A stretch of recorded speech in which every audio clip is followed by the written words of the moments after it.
Boa noite a todos.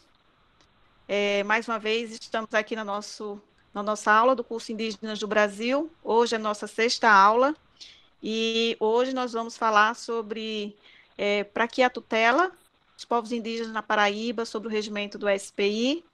E para esta aula de hoje, nós vamos contar com duas participações fantásticas, duas meninas que são da minha equipe, que já vai fazer 2 anos, completando que já está trabalhando conosco, Vanessa Medeiros e Maria Luísa Soares, que fazem parte do grupo do projeto de pesquisa Potiguaras na Paraíba sobre o regimento do SPI, e elas estão na graduação, mas já, como estão há 2 anos trabalhando no projeto, tem domínio da documentação, que elas vão falar para vocês. E nossa aula de hoje, como sempre, será na mesma sistemática. Nosso teto de discussão será até às 20 horas, depois abriremos para as discussões. Quem quiser fazer perguntas, vai lá no chat, faz as perguntas, que no final nós abriremos para o debate. E já, de antemão, já agradecendo a Malu, a Vanessa, pela participação de hoje, e deixo vocês brilharem na aula de hoje. Nós que agradecemos pelo convite, Cláudia. Boa noite a todos, todas e todes. Como Cláudia já me apresentou, né, eu me chamo Maria Luísa. E junto à Vanessa, que vai se apresentar daqui a pouco para vocês, a gente vai ministrar essa aula de hoje. A gente pretende abordar um contexto geral sobre o SPI, mas a gente pretende mais focar no recorte temporal de 1941 a 1945, né? Fins da Era Vargas, mais conhecido como o período do Estado Novo, e isso vem do fato de a gente ter trabalhado esse recorte temporal durante o projeto de iniciação científica, onde a gente pôde analisar toda a documentação, ou pelo menos grande parte dela, do arquivo do Museu do Índio do Rio de Janeiro, acerca do posto indígena Nísia Brasileira e dos povos potiguaras, que significa comedores de camarão, e esses povos estão localizados na Bela Traição, aqui na Paraíba. A gente também vai trazer um pouco dessa documentação ao longo da aula de hoje, e para quem tiver interesse sobre essa documentação da SPI, ela está toda disponível online no site do Museu do Índio, e depois eu posso deixar o link aqui para vocês, ou se alguém da equipe puder colocar aqui no chat, eu agradeço, e a Vanessa agora vai começar a aula.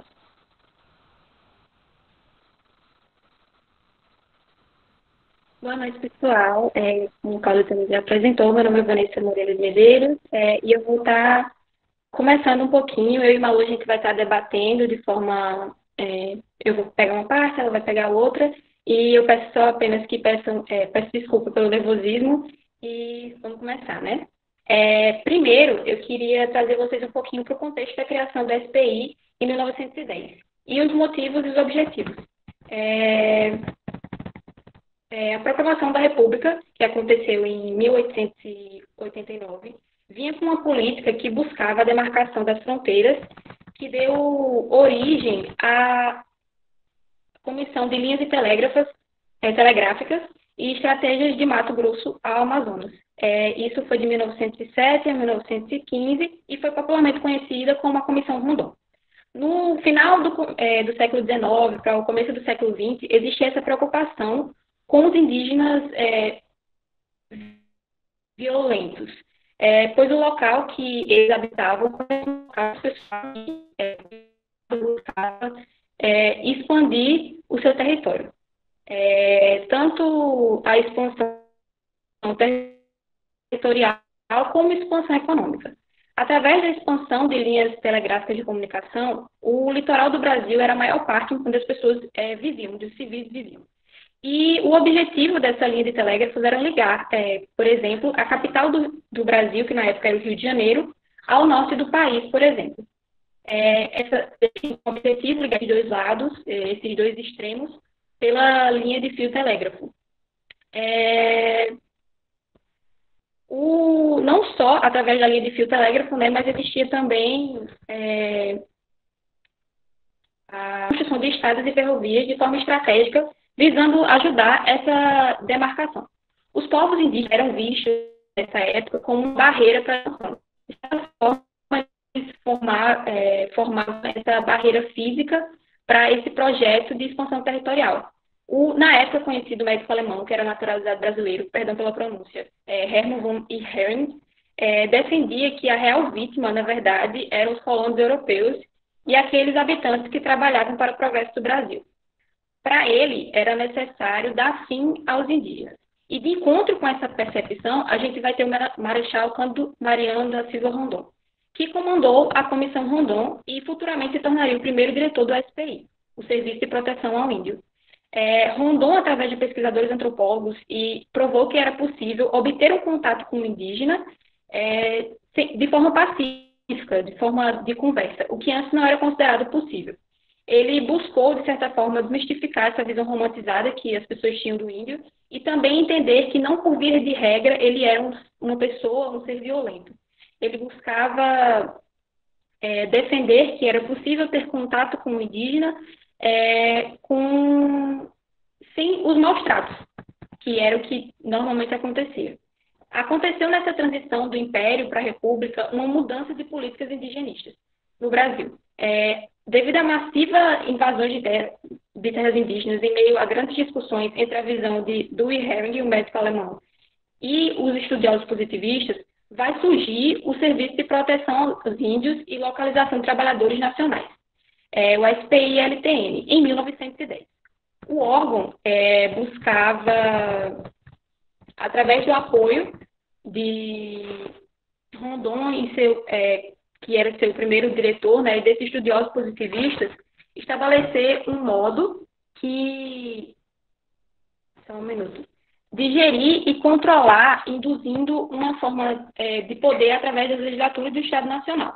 Eles buscavam ter esse controle sobre as terras indígenas e buscavam dar assistência a esses indígenas, seja na saúde, seja defendendo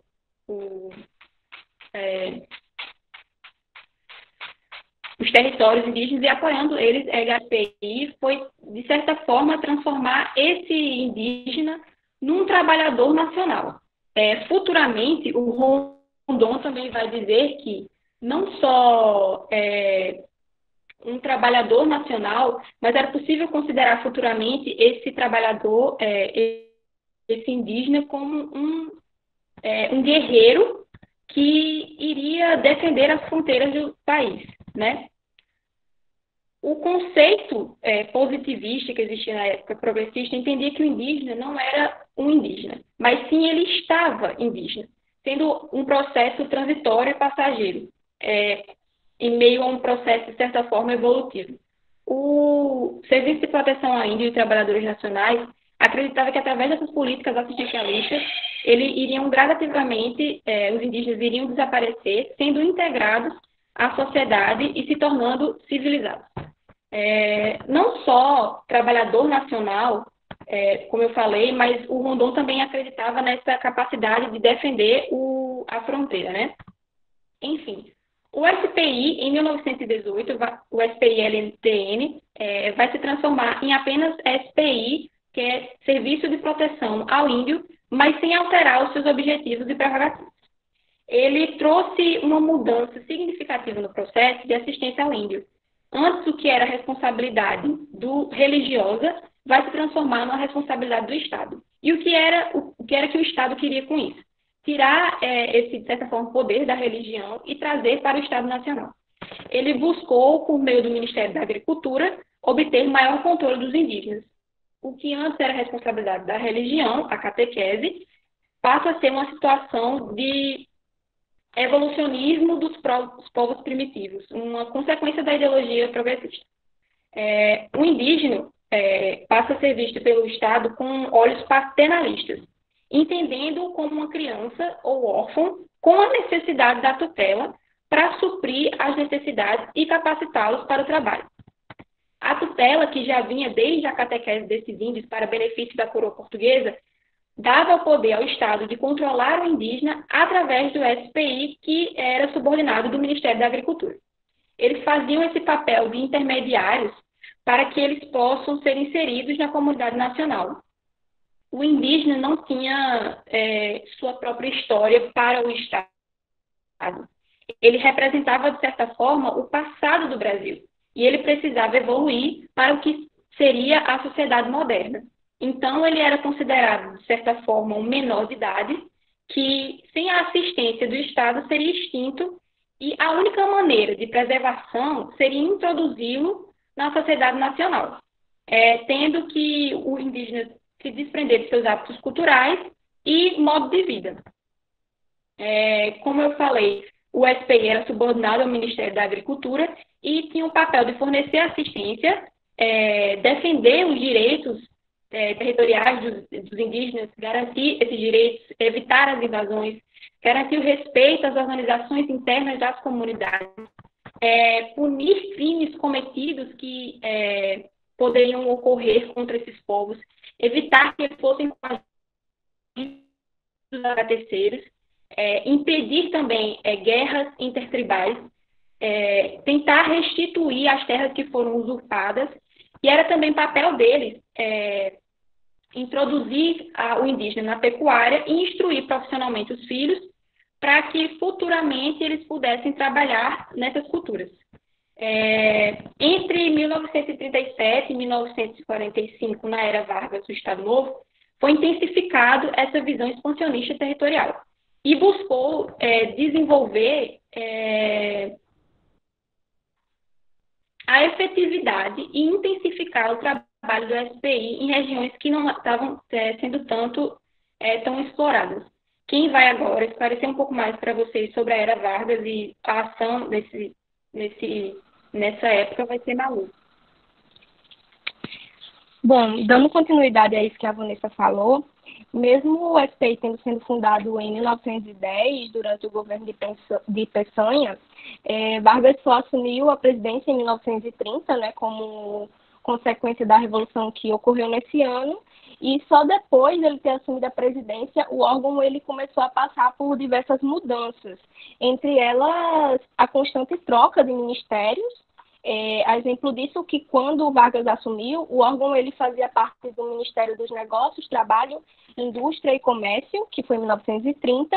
Logo em seguida, em 1934, ele passou para o Ministério da Guerra e depois se estabeleceu no Ministério da Agricultura em 1939.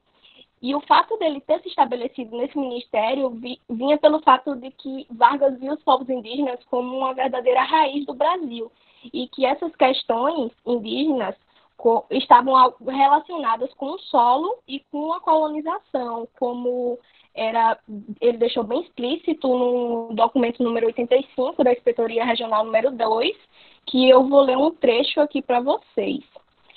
O documento dizia o seguinte: o problema da proteção aos índios se acha intimamente ligado à questão da colonização, pois se trata, do ponto de vista material, de orientar e interessar os indígenas ao cultivo ao solo, para que se tornem úteis ao país e possam colaborar com as populações civilizadas que se dedicam às atividades agrícolas.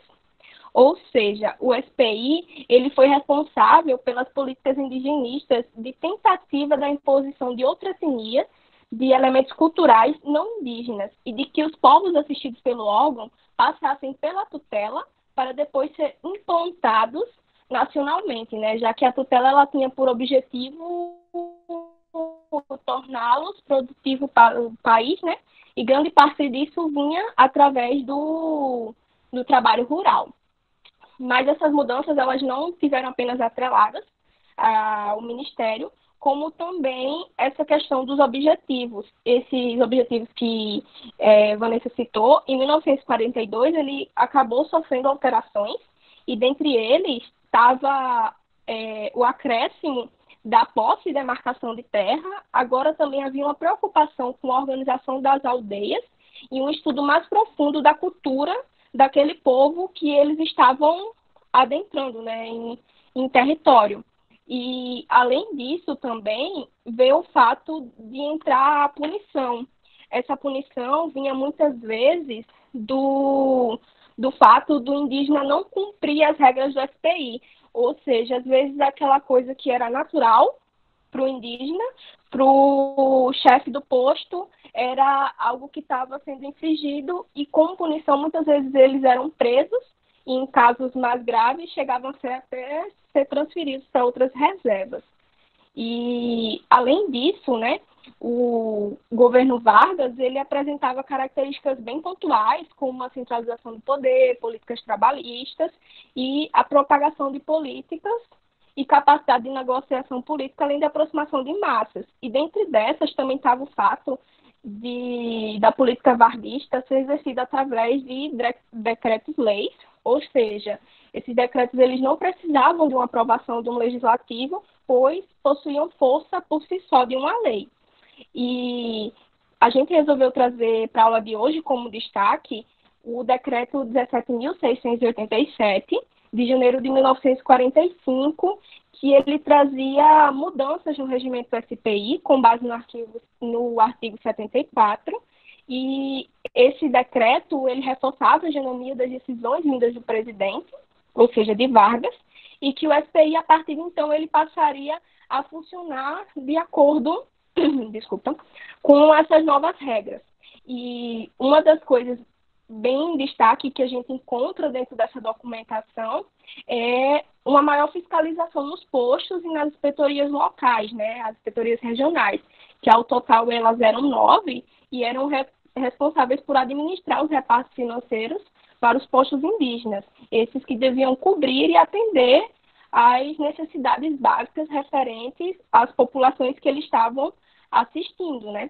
Mas na aula de hoje, como eu já tinha falado, a gente vai usar como foco o posto indígena Nísia Brasileira, que a administração financeira ela é realizada pela 4ª Inspetoria Regional, que estava localizada no Pernambuco. E essa inspetoria, além de gerenciar os repasses obtidos pelo órgão central, ela também administrava os recursos obtidos pelo próprio posto, a partir do comércio, serviços prestados pelos próprios potiguara da região, né? E devido esse aumento, né, essa necessidade de um aumento da fiscalização, a gente já vê isso dentro da própria documentação de 1945, já que durante aquele ano começou a ser redigido relatórios que eles eram destinados à inspetoria regional, e esse relatório em específico, que eu vou comentar um pouco sobre ele para vocês, era um relatório que ele datava os anos de 1943 de uma forma mais rasa e se aprofundava mais nos anos de 1944 e 45. E nesse relatório ele trazia o desenvolvimento e os gastos que o posto ele sofreu ao longo desses anos, né? E é muito importante porque dentro dele a gente pôde perceber que o posto ele tinha uma organização bem balanceada e que havia um planejamento anual ou semestral que tinha por objetivo ser seguido, ou pelo menos tentava, e através desse objetivo, com marcações do que seriam feitos, por exemplo, construção de casas para os índios, a construção da enfermaria, compra de materiais escolares, tudo isso era datado ali e se falava quanto necessitava de investimento para só assim o Ministério da Agricultura fazer um repasse orçamentário do Ministério da Agricultura para a Inspetoria Regional e, consequentemente, para o posto. Além disso, dentro desse decreto, ele destaca o fato de que as áreas geográficas e econômicas, a partir de então, elas deveriam desenvolver tabelas que deveriam analisar e determinar o desenvolvimento local de cada posto indígena. Ou seja, além de passarem por esse processo da tutela, os povos indígenas agora também seriam tratados como números, para ver se realmente estavam alcançando o desenvolvimento que o governo esperava desse órgão, né? Entretanto, durante essa época, não foi só o governo que saiu ganhando com essas ações, já que durante esse período as políticas varguistas, além da exploração de território, a questão da tutela e a inserção do indígena no contexto nacionalista, como Vanessa já falou, ele também procurava a exploração de terra para fins lucrativos, principalmente no oeste do país. E os povos indígenas, eles eram vistos como uma barreira para aquilo, né? Tanto que o próprio SPI acabava chamando eles de muralha do sertão. E o órgão, ele acabou sendo um meio fundamental para que esse projeto pudesse acontecer, já que ele se propunha a atender e adentrar os territórios brasileiros para conhecer, mapear e promover também a integração desses povos a uma sociedade civilizada. Tanto que o governo acabou tendo como consequência o aumento da verba para o SPI, que no início do governo Vargas, tinha sido diminuída, e ela acabou, ao passar do tempo que o governo ele realmente viu que o SPI estava atingindo as suas conquistas, possibilitando, né, que as suas ações atingissem diversas áreas do país, ele acabou aumentando a verba do órgão, né? Além de que, por questões econômicas do governo e do próprio SPI, esses postos eles deveriam atender e ter os seus próprios meios de sustentação, fosse através do plantio, da extração de bens naturais, ou até mesmo da criação de animais. A exemplo disso, o próprio posto indígena, o Potiguara, ele passou a adotar várias práticas alternativas de sustento, em especial o plantio do coco, em 1941, e mais tarde a criação de animais de forma extensiva e intensiva. O posto Nísia brasileiro, que era localizado aqui na Paraíba, ele era considerado um dos mais produtivos do SPI, porque ele possuía várias maneiras de fazer a economia girar e de formas de produção.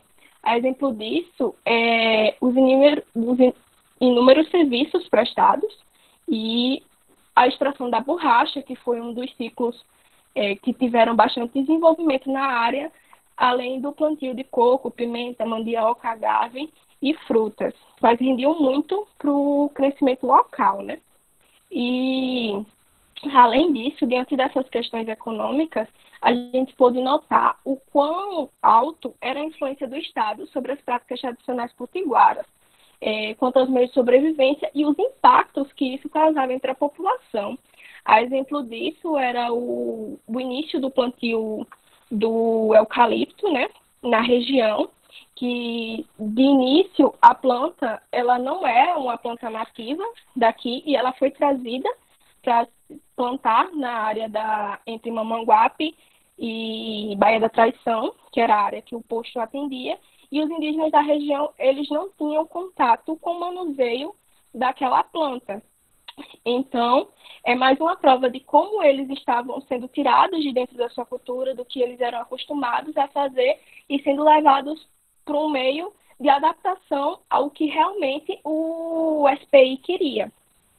E dentro desse objetivo, né, também se destacava o decreto número 736 do ano de 1936 do SPI, em que ele dizia que os indígenas deveriam receber um salário referente às suas funções exercidas dentro do posto.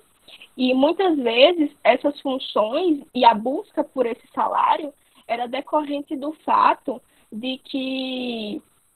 da necessidade em si, e eles acabavam tendo uma espécie de dependência do SPI, já que muitas áreas onde os territórios eles não possuíam fronteiras, os indígenas eles passavam a ver tutelados, e muitas vezes eles eram levados para terras onde eram menores do que eles já eram acostumados, e o cultivo local era completamente diferente. Então, como forma de sobrevivência, eles eram obrigados a se adaptar e, consequentemente, a trabalhar também para o SPI e se incluir nessa questão da tutela.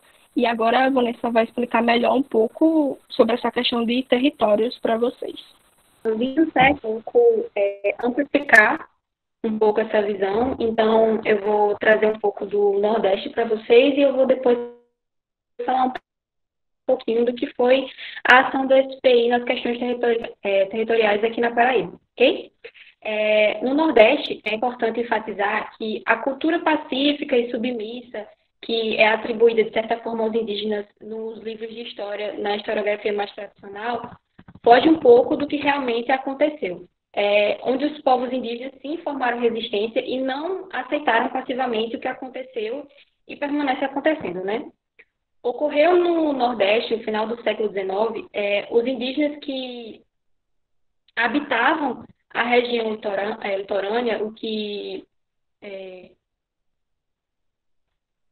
os indígenas que habitavam essa região litorânea não eram considerados, de certa forma, um indígena puro.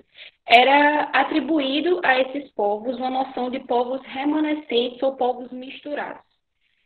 Por consequência da ação colonizadora, houve uma grande perda da cultura indígena naquela região, onde, em alguns casos, não só o território, né, mas houve perda, por exemplo, total da língua desses povos. Com o processo assimilacionista decorrente dos períodos coloniais e imperiais, foi perpetuada essa questão da união das línguas em uma só, com o intuito de unir a nação e também para que, de certa forma, pudesse enfraquecer essas populações. Então, na perda de muitas línguas no Nordeste. Esses povos indígenas não eram considerados pelos estudiosos etnólogos como como indígenas totalmente. Era como se eles fossem de uma etnologia menor. E, dado a esse fator de anos da colonização, os indígenas aqui no Nordeste sofreram influência de 2 séculos de colonização, o que prejudicou, sim, sua cultura, o seu modo de viver. O SPI ele entendia que era exigida uma ação efetiva no Nordeste, que não era, na verdade, exigido essa ação efetiva no Nordeste por conta desse fator. Como as ações que eram necessárias eram algumas pontuais, o que aconteceu foi a continuidade da presença indígena indo em encontro às expectativas que eles desapareceriam. Porque o SPI entendia que pela quantidade pouca e pela falta de cultura que eles consideravam esses povos obter, era como se provavelmente eles estavam fadados ao fim.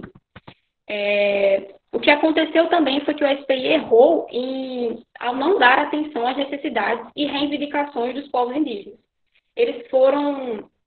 As ações do SPI no Nordeste foram influenciadas, de certa forma, pelas elites locais e o coronelismo da República Velha foi um fator importante nessa influência. No Nordeste, também é importante ressaltar que, diferente das outras regiões que existiam outros problemas, os maiores problemas destacados aqui são as questões territoriais, a recuperação dessas terras e as primeiras décadas do SPI no século XX, ele foi ausente no Nordeste. Ele só vai se destacar com a instalação do TI Dantas Barreto para dar assistência aos FUNIU.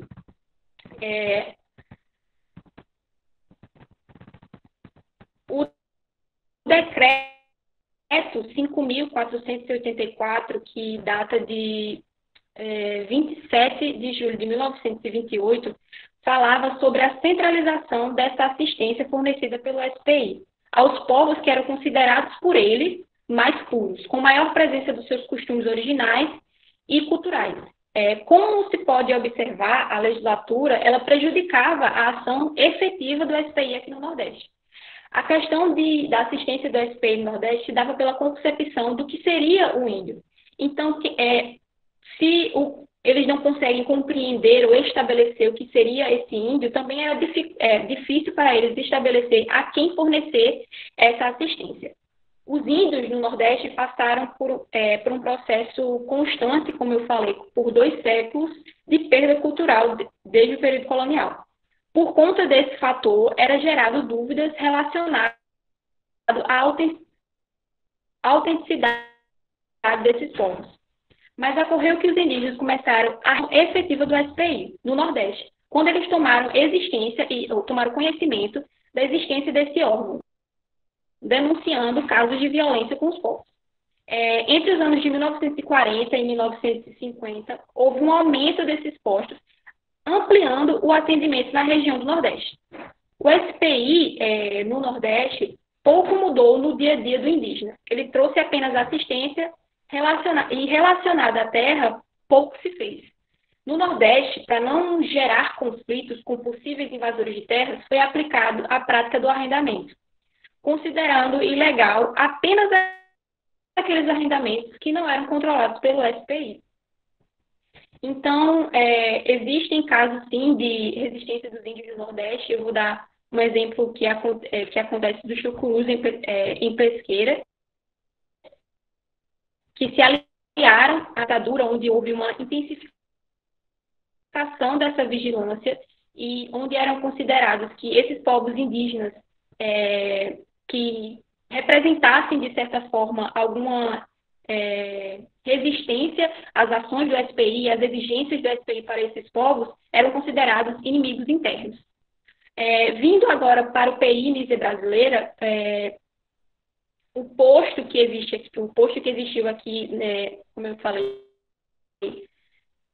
ele foi instalado aqui em 1940. E o que acontecia, que nós entendemos que o povo potiguara dominava boa parte do litoral nordestino, e como o Malu esclareceu, o projeto do governo Vargas e sua intenção progressista de avanço econômico e territorial levava o Brasil para as fronteiras e existiu um maior investimento na SPI, trazendo esse aumento de postos, incluindo na Paraíba, que não era tão assistencializada como antes. O que ocorria na Paraíba era essa tradicional disputa de terras e briga de interesses locais, estaduais e nacionais. Apesar do SPI ter um intuito legal de proteger e dar assistência ao indígena, o que se observou, o que eu consegui perceber por meio da documentação que eu encontrei no acervo, foi a dificuldade de entender, através dos relatórios, a importância que era realmente dada a esses conflitos. O que foi possível entender no posto indígena Nízia Brasileira, assim como nos outros postos, é que o interesse dos indígenas ficou em segundo plano. E, em primeiro lugar, estavam os interesses nacionais e as exigências locais.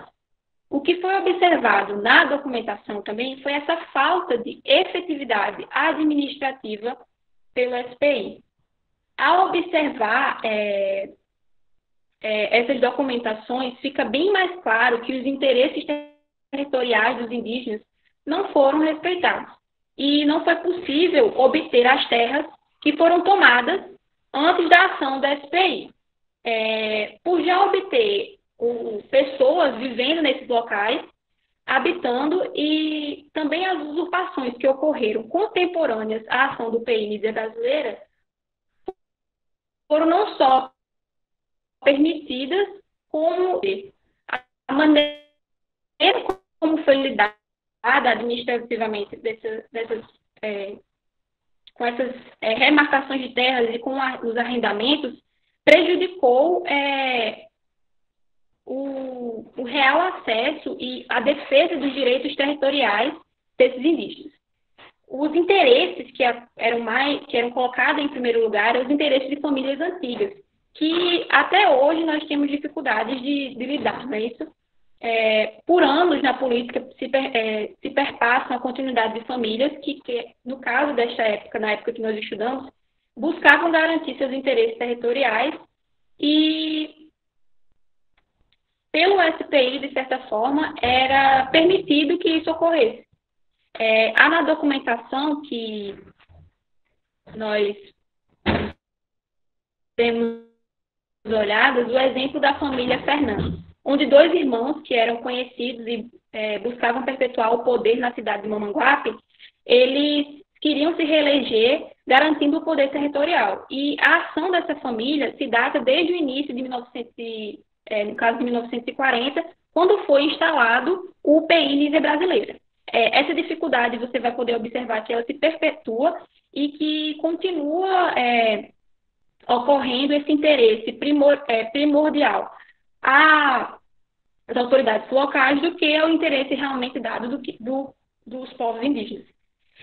Não só nesse caso, mas o que chama também a atenção na documentação é o olhar preconceituoso a partir da ideologia progressista dos administradores e trabalhadores dos postos, que quando o indígena não compactuava com as instruções do posto, oferecendo, por exemplo, modos de cultivar a terra, ensinando a pecuária e tentando transformar esse indígena nesse trabalhador nacional,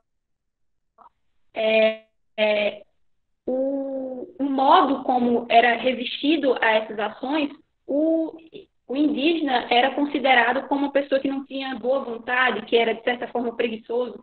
E esse olhar preconceituoso você vai poder observar através da maneira que existe nos relatórios.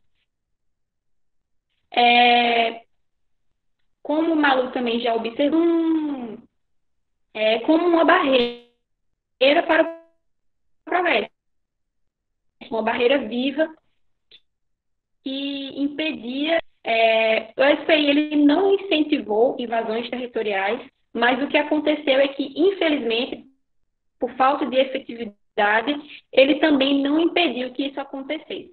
Não, como eu comentei, não reavendo os territórios que foram perdidos antes de sua ação, e durante a sua ação ele também não fez atitudes efetivas. Muitos poceiros, eles se aproveitavam para invadir ou remarcar os limites da terra, mas o que vai se destacar vai ser, nesta prática, vai ser a fábrica de tecidos Rio Tinto, que é dominada pela família Lundgren, que é popularmente conhecida como a rede de casas pernambucanas. Só um instante. Não só ele invadiu de forma leve ou de forma arbitrária esses espaços, mas também tomou conta de toda uma aldeia. A aldeia conhecida de Montemor, hoje antes conhecida como Montemor, hoje é conhecida onde se localiza a cidade de Rio Tinto ou a cidade fábrica. Na documentação, vai existir relatos de compras de territórios, mas não há legalidade nessas compras. Muitos indígenas foram desalocados de livre e espontânea vontade ou em momentos contra gosto. Eu vou tentar ler um trecho aqui para vocês sobre essa questão. Em suma, os terrenos outrora demarcados e divididos em lotes, distribuídos aos índios de Montemor, tocando cada lote a uma família, estão atualmente ocupados pelos grandes industriais Lundgren. E os terrenos que figuram como devolutos também foram pelos mesmos assambarcados. Pelo exposto, é lícito concluir que os índios, pretensos potiguaras, foram desalojados de suas terras, por sua livre vontade ou contra gosto, visto como não tinham capacidade jurídica para aliená-los. Isso aqui é um relatório de Dagoberto Castro Silva, apresentado ao SPI em 1923, publicado no Diário Oficial em 28 de 10 de 1925. Então, não só o SPI não deu mas também há vários relatos que, não só permitindo essa continuidade de tomada de terras pela fábrica contra os indígenas potiguares, que trabalhavam na fábrica e que necessitavam reprimir seus costumes e sua cultura para continuar com sua fonte de renda.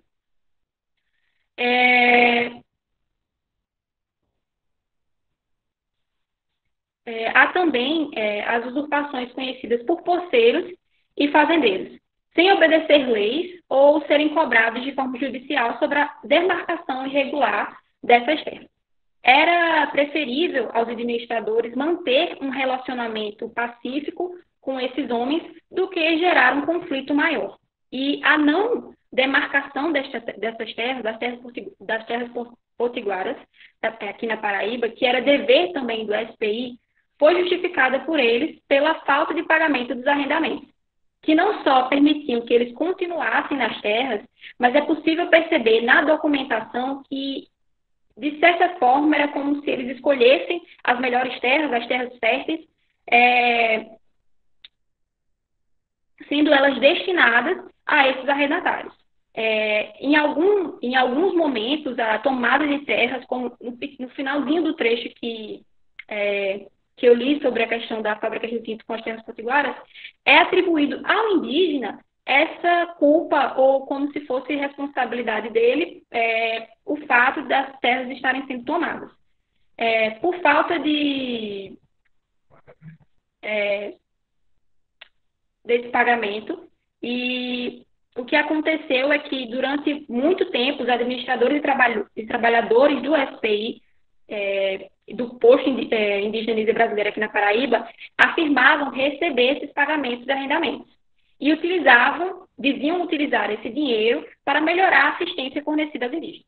Com o tempo, ao perceber que esse pagamento não acontecia, foi decidido que os indígenas iriam cobrar dos arrendatários esse pagamento.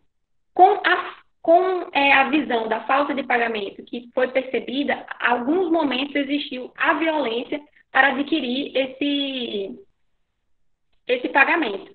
Eles passaram a ameaçar os rendeiros, como é relatado, e também futuramente colocou, consequentemente, o bem-estar dos trabalhadores do posto indígena em risco. O que a gente vai poder concluir dessas documentações dentro do PI Nísia brasileira é que o dever do SPI não foi concluído de forma efetiva na questão territorial. O povo potiguara, que antes era conhecido por dominar esse litoral nordestino, se viu reduzido e o SPI, que tinha o papel e o dever de defendê-los e dar assistência, garantir seus direitos, garantir suas terras e evitar esses conflitos, pouco fez, no caso, né? O território, como eu já falei, que foi perdido antes da ação do SPI em 1940, não foi recuperado.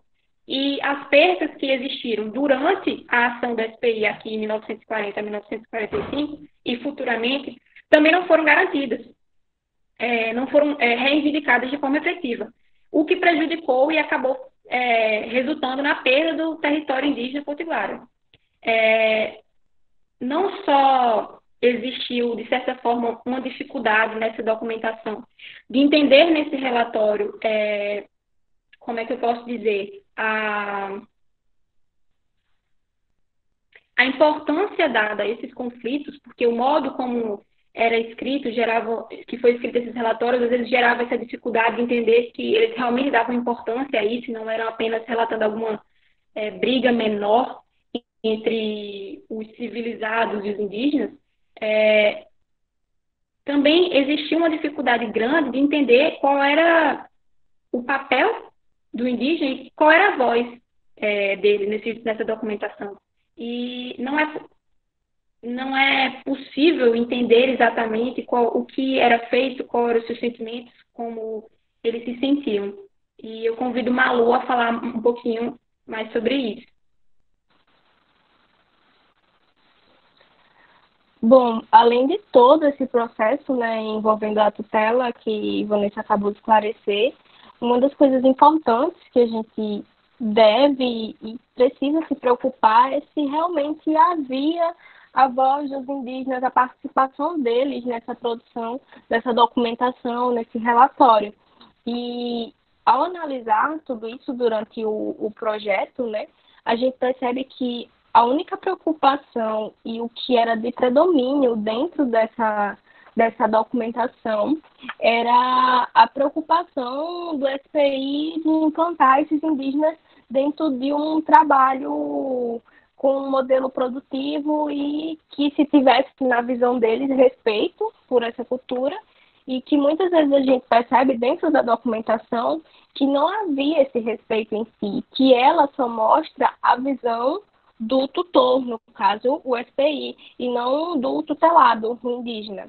E muitas vezes esse mesmo indígena ele era visto como abusivo por não seguir essas regras. Por exemplo, dentro da própria documentação, a gente tem muitos relatos sobre questão de brigas por terra e às vezes até coisas bestas, como, por exemplo, uma documentação que fala sobre o roubo de um arame, e o indígena ele era punido por isso, pelo SPI, né, claro, e muitas vezes a gente percebe que ele não era dado a voz para ele dentro daquilo, se ele realmente queria aquilo, se ele se sentia bem ali, tendo a sua cultura cerceada, né, por outra cultura, já que, como o próprio Garfield fala, ele ressalva que o governo ele não queria que o índio permanecesse indígena, mas que ele se incorporasse a uma nacionalidade brasileira. E a tutela em si era uma forma de ver que era uma forma que o governo ele via os indígenas como incapazes, como a Vanessa já explicou. E muitas vezes isso era reforçado pelos próprios chefes dos postos, que tinham uma visão muito preconceituosa e que defendiam a tutela. E há muitos relatos de indígenas, né, que reclamavam com o próprio SPI de estarem sofrendo estereótipos racistas e que cada ano era mais propagado. E muitas vezes essa discriminação vinha justamente por causa das questões culturais, né? E além da tutela, dos abusos, né? E também tinha a questão do autoritarismo e as questões burocráticas que eram impostas à vida desses indígenas. Na documentação em si, há muitos textos em que ele trata que esses povos, em específico os povos potiguara, eles recebiam um auxílio do SPI e esse auxílio ele é tratado de uma forma diferente. É como se não estivesse apenas relacionado à questão da assistência de saúde, de educação ou fornecimento de trabalho. Mas, ao mesmo tempo que não é mostrado qual é o tipo de auxílio, há muito recorrente dizendo que os indígenas eles desfrutavam daquele auxílio. E a gente se pergunta o que seria esse auxílio? Entendeu? E a gente não tem respostas sobre isso porque não tem a voz do indígena dentro da documentação. Tem só a voz do tutor, do SPI.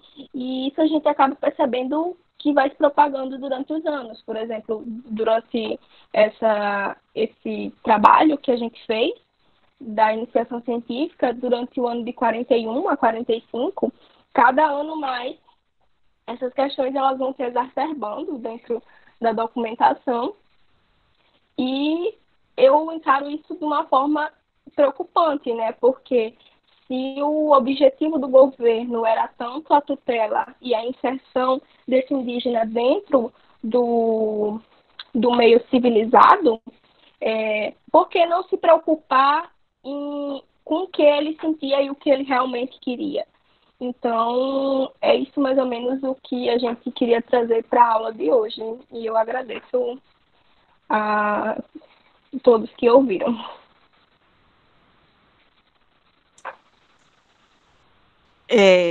Vanessinha, vai complementar mais alguma coisa? Não, acabei. Bom, nós já temos algumas perguntas, então podemos passar para as perguntas. Eu sei que a gente tem um tempinho, mas a gente pode aproveitar esse tempinho que a gente tem para mais algumas discussões e algumas perguntas a mais que os nossos participantes puderem ter. Então, por favor, nossa assistente para assuntos de perguntas, Dácia.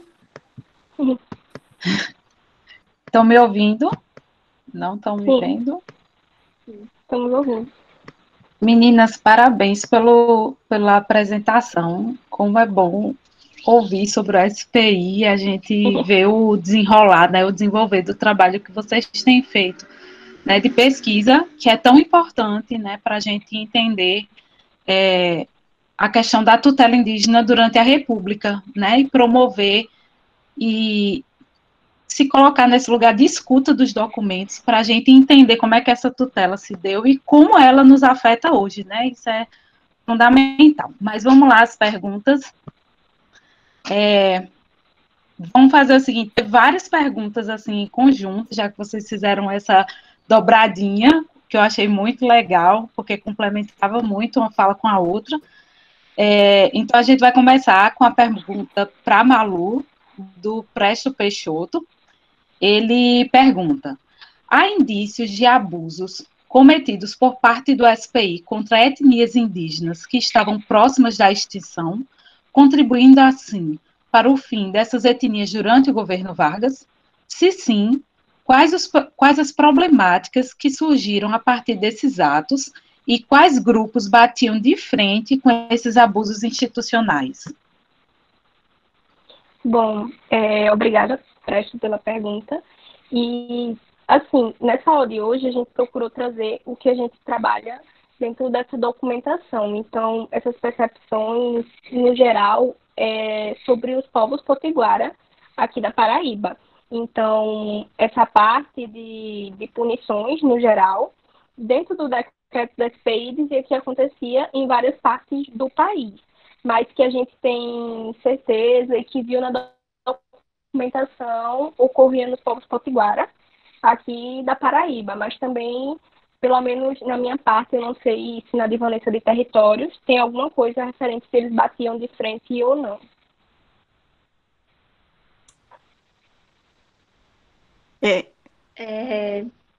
Então, só fazendo um comentário, né? Eu não observei pelo SPI cometido nenhum abuso relacionado aqui, como o Malu bem esclareceu, no recorte que nós estudamos e aqui no PND Brasileira, na Paraíba, não foi observado nenhum abuso cometido pelo SPI. Mas o que aconteceu, por exemplo, na minha área de território?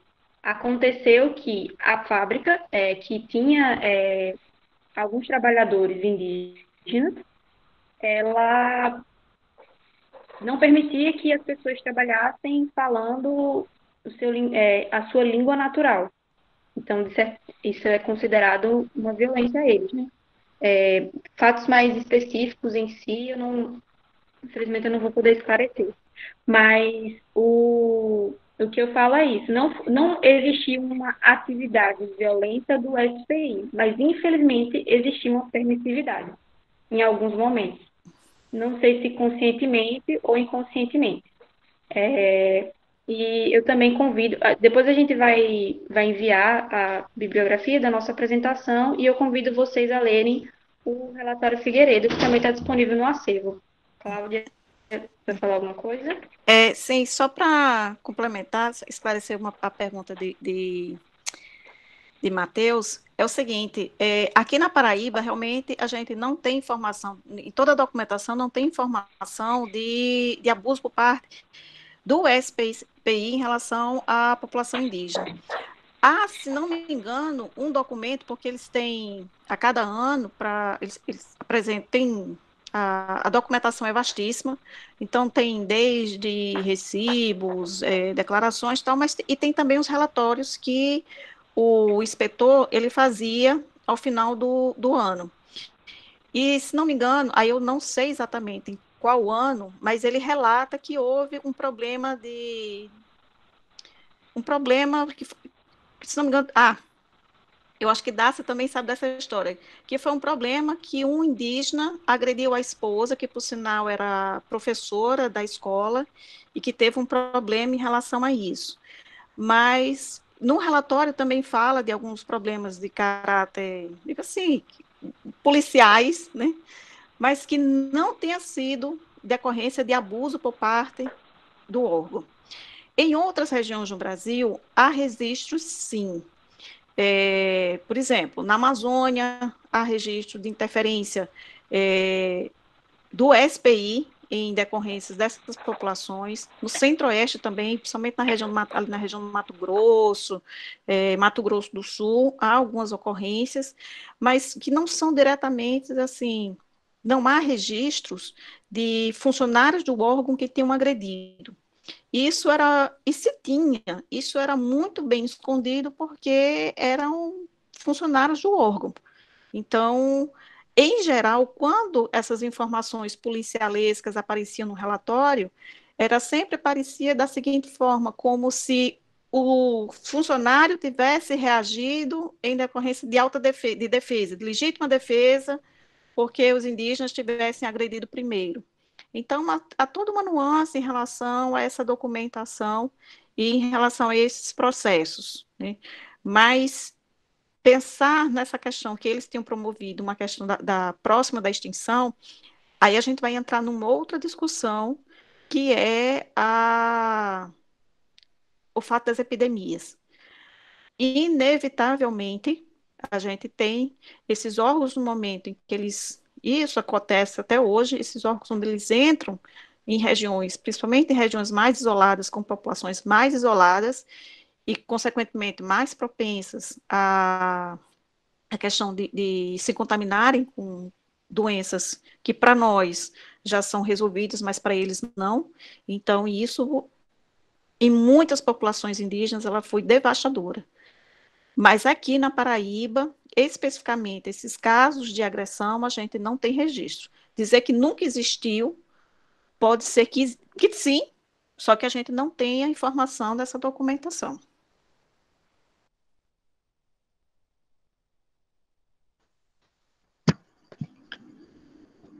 Bem, meninas, vocês estão me ouvindo? Oi? Estou ouvindo. É porque minha internet está terrível hoje, então tem hora que trava muito para mim, e eu sei que só está travando para mim, não é para o resto do pessoal. Vanessa, a Larissa Ramos pergunta: à luz da documentação territorial, há relatos sobre a forma de abordagem por parte dos donos da fábrica ou de mais pessoas para a realização da tomada de terras? Eu acho que você já introduziu alguma coisa desse assunto, né? Na pergunta anterior.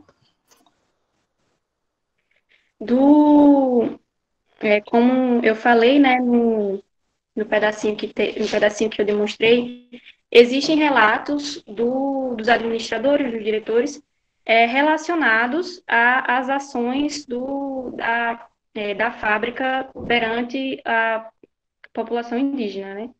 Mas eu não encontro, não é possível, de certa forma, conversar com os responsáveis, porque apesar de, em alguns momentos, é dito que eles são de fácil contato, são extremamente educados, mas não existia esse contato efetivo para garantir, por exemplo, a reivindicação desses territórios. Então, eu acredito que não existe esse falar oficial, não que eu me recordo no momento, da fábrica, mas sim dos administradores que faziam os relatórios ou de cartas que eram escritas. A próxima rodada de perguntas, ela é para ambas as debatedoras, e aí eu vou fazendo as perguntas um a um e vocês vão respondendo, ou se vocês também acharem que basta um a responder, porque trata-se de um assunto específico, vocês ficam à vontade, tá bem? Vamos lá. A Érica Lucena pergunta: qual o impacto das ações do SPI na cultura desses povos? Impediu que eles praticassem seus ritos e seus costumes? Fiquem à vontade.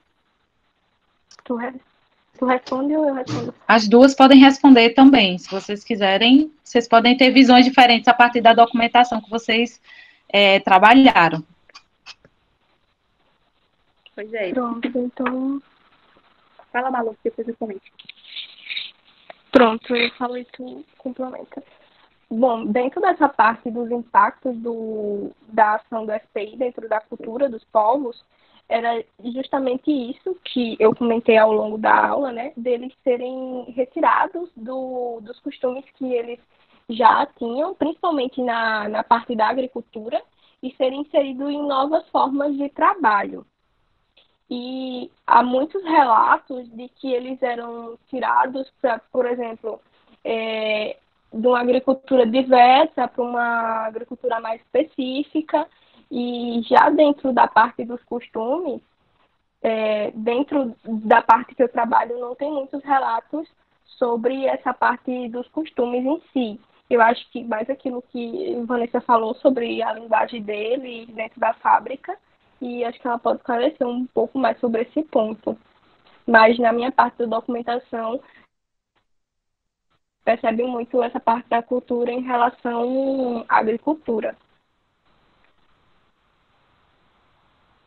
Eu acho que é importante entender qual era o objetivo do SPI. Entendendo que ele partia de uma ideologia progressista, o que vai acontecer é que o objetivo era transformar o indígena em um trabalhador nacional. Como eu também comentei, ele não era visto como indígena, era como estar indígena, uma fase transitória. Então, o ser indígena não era considerado aceitável, de certa forma. Então, seja mudando sua forma de de trabalhar, a sua forma de cultivar a terra, eu acredito que quando não se é perguntado a quem está sendo afetado o que vai acontecer, está rompendo com a cultura oficial, com o modo de viver natural dessas populações. Como eu apresentei nesse trechinho, exemplificando o que acontecia com uma fábrica, a fábrica não só usurpou esses territórios, mas também reprimia a linguagem deles. Então, eu acredito que sim, de certa forma, foi retirado sua cultura.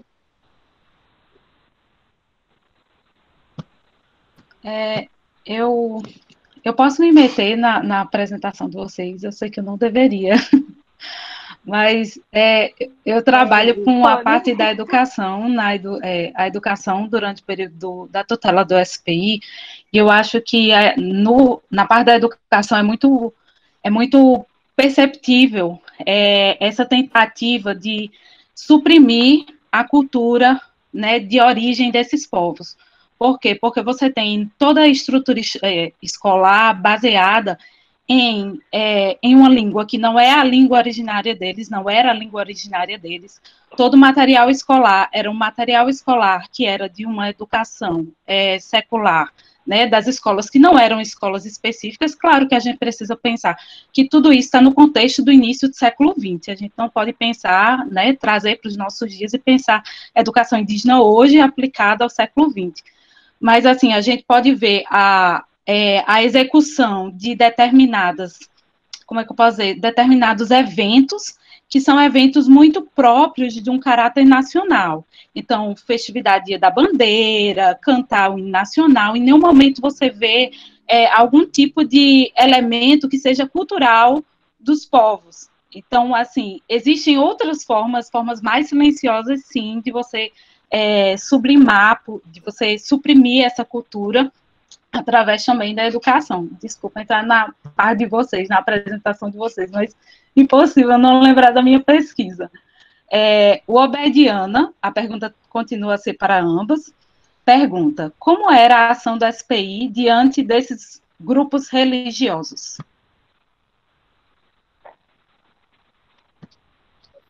Deixa eu responder. Bom, eu vou fazer como Darcy, vou me meter também. Então, a questão da religiosidade, isso vem desde muito tempo, essa interferência em relação aos costumes, né, como as meninas abordaram. Então, o regimento do SPI, de certo modo, ele é muito claro de que ele diz que deve se preservar e manter a questão dos costumes indígenas. Só que isso é a teoria, mas que na prática há uma interferência muito grande. E essa questão, como Darcy acabou de falar em relação da escola, isso vai também em relação a uma questão da religiosidade. Então, a inserção, você tem aí, mesmo na República, e que na República há uma separação muito clara, né, entre o Estado e a Igreja.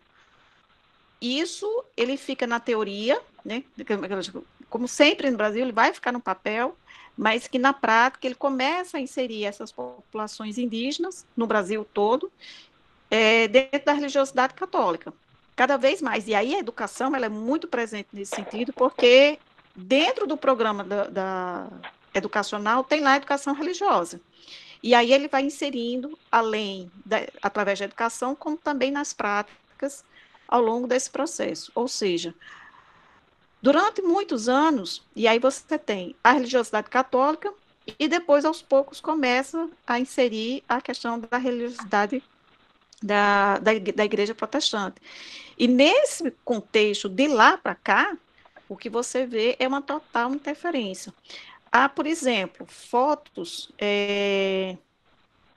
da documentação do Rondon, da missão Rondon, que lá na documentação você vê os indígenas na frente de um cruzeiro, na frente de uma igreja, tem fotografias de sala de aula que tem lá o crucifixo.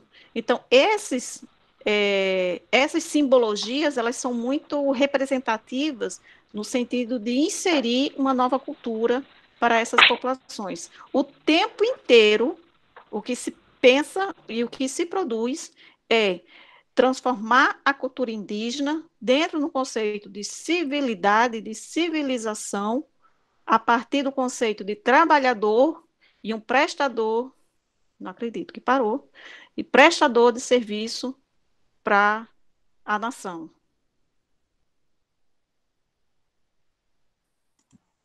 É isso. Continuando as perguntas, nós vamos ter mais uma pergunta da Eva Garcia, e ela pergunta: então, na verdade, essa tutela servia para manter os grupos indígenas sob controle? Eu vou agregar já a pergunta da Ana Pedrosa. Tudo bem para vocês, meninos? Sim. E a Ana Pedrosa pergunta: daria para comparar essas ações do SPI com centros profissionalizantes que inserem indígenas no mercado de trabalho hoje? Vocês consideram esses centros um progresso ou uma violência contra essas populações?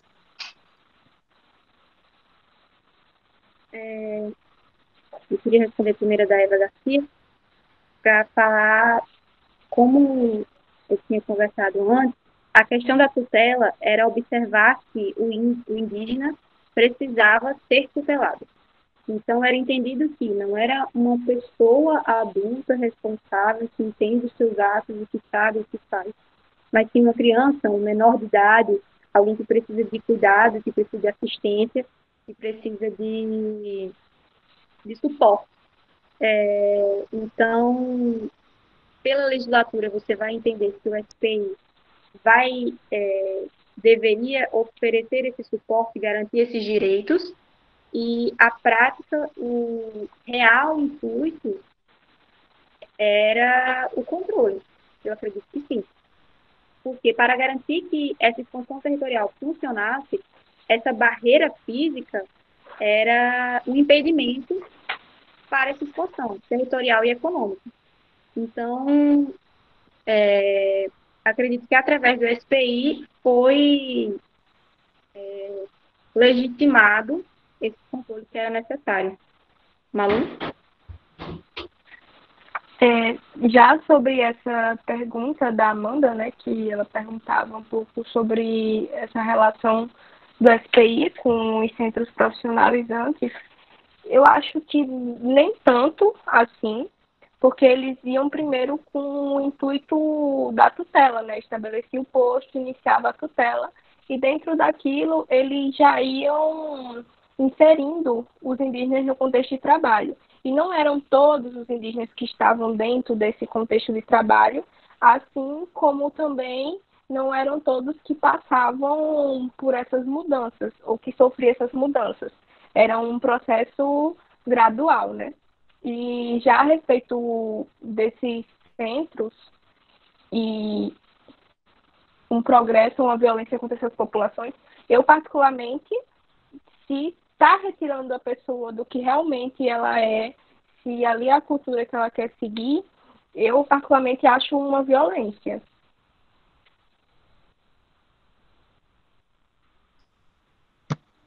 Ok, vamos à próxima pergunta e a última.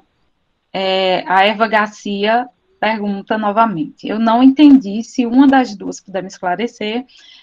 O SPI tinha representante indígena ou apenas pessoas ligadas ao governo?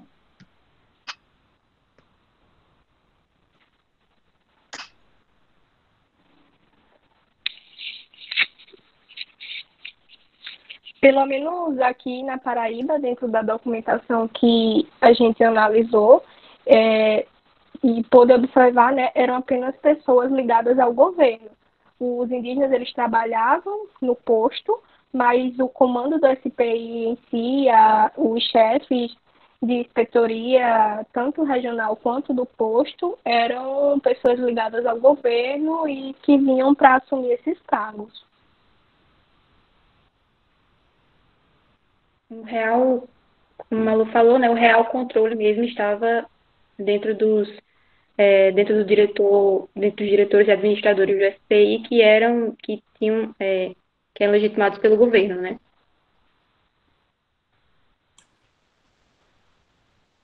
Só fazer uma complementação, a permissão de indígenas em postos, ela só vai acontecer com a criação da FUNAI, na verdade, em 67, que a FUNAI ela substitui o SPI. E a partir da FUNAI é que se permitem que povos indígenas assumam alguns cargos, né? Por exemplo, aqui na Paraíba, eu acho que é o inspetor, eu não sei, do posto indígena, é o indígena. Então, há uma mudança ao longo dos anos em relação a essa percepção, né, de quem deve participar, de quem são esses participantes. Durante muitos anos, e aí eu acho que é o Seth Garfield, que ele vai falar exatamente, mostrar que durante muitos anos o SPI, assim como a FUNAI, assim como muitos órgãos que a gente conhece no Brasil, eles têm a tradição de absorver pessoas em seus cargos que não são ou que não têm qualquer empatia com a causa.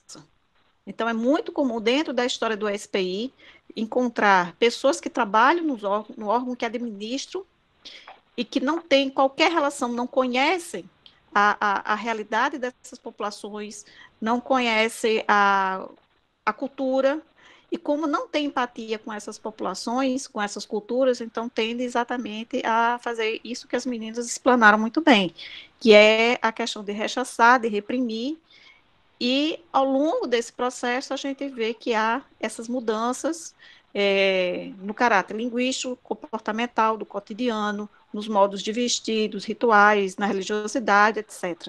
Então, essas mudanças, às vezes, ou elas são muito bruscas, ou elas também são muito gradativas.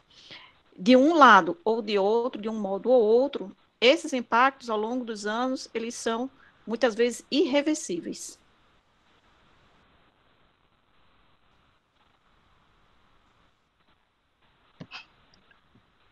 Bem, meninas, é isso. Essas foram as perguntas que o pessoal fez. Se alguém tiver mais alguma pergunta, se manifeste lá no chat. Muito obrigada. Como eu disse, é um prazer ouvir a pesquisa de vocês, porque no fundo a gente fez parte também, né, das reuniões, das discussões, e eu tenho certeza que essa pesquisa tem muito pano para manga e a gente ainda vai ver muitos resultados aí dos trabalhos que vocês têm desenvolvido. É isso. Estou deixando com você, Cláudia. Obrigada.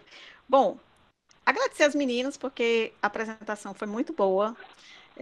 Fantástica a apresentação de vocês, muito obrigada. Obrigada mais uma vez à minha equipe por participar, por coordenar, por nos ajudar nessa dinâmica do curso. Obrigada a todos vocês que têm participado. Eu sei que realmente, mais uma vez, é um tanto cansativo essas constâncias dessas aulas virtuais, mas a gente está chegando ao fim, né? Estamos pertinho de encerrar nosso curso, já estamos com planos para mais outras atividades que vamos deixar disponibilizar para vocês e divulgar nosso trabalho. E quem tiver trabalho também sobre a questão indígena, que queira compartilhar, pode compartilhar lá no grupo do Classroom. A gente tem também o grupo do WhatsApp, tem as nossas redes sociais do Abaiara, compartilha que a gente faz a divulgação também, e a ideia é exatamente que a gente possa compartilhar, conversar mais sobre a questão indígena, que ela é mais do que necessária nesse momento que nós estamos. Então, muito obrigada a todos vocês, aguardamos vocês na próxima semana, na próxima segunda-feira, aqui nesse mesmo canal. Ok? Boa noite a todos.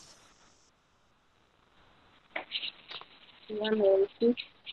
Boa noite, pessoal. Obrigada a todos aí pela presença e pelas perguntas. E obrigado. Até a próxima.